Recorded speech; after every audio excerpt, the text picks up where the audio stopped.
जिल्हा परिषद शाळेत आल्यावर काय झालं पुढे बघा.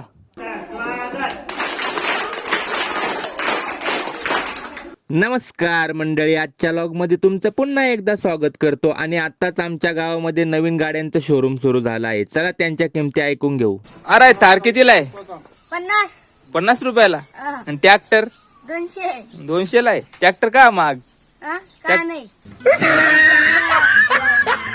मला तर त्यापैकी फक्त थार खूप आवडली, मग बुक करून टाकली. आता नवीन गाडी घेतली म्हणजे केक तर घ्यावाच लागेल. त्यासाठी आमच्या दळवड गावातच सागरदादाने नवीन स्वीटचं दुकान चालू केलं आहे. त्यांच्याकडे खूप छान असे भरपूर केक आहेत. मग त्यापैकी मुकेश भाऊंनी 2 पॅक करायला सांगितले. नंतर गाडी डायरेक्ट जिल्हा परिषद शाळेत घेऊन आला. आणि इथं मला बघून तर चिल्लर कंपनी जाम खुश झाली भाऊ. तेव्हा मला हे कळालं की माझे व्हिडिओ लहान मुलांनाही खूप आवडतात. आणि मंडळी, तुम्हाला पण आवडतात का? लाईक करा मग. आणि आज आपल्या मुकेश भाऊच्या मुलीचा पण वाढदिवस आहे ना भाऊ. तो साजरा करण्यासाठी शाळेत आलोय. प्रेरणा दीदी सोबत अजून भावेश दादाचा पण वाढदिवस आहे. मग त्या दोघांना सर्वांनी शुभेच्छा दिल्या आणि मस्तपैकी केक कापून या चिमुकल्यांसोबत वाढदिवसाचा कार्यक्रम साजरा केला. आणि शाळेत आल्यावर तर मला लहानपणाचे दिवसच आठवले. तुम्हाला पण आठवले का मंडळी? तुमच्या जिवलग मित्रांना हा व्हिडिओ नक्की शेअर करा आणि आपल्या आयडीला फॉलो करून घ्या. भेटूया उद्याच्या लॉग मध्ये मंडळी.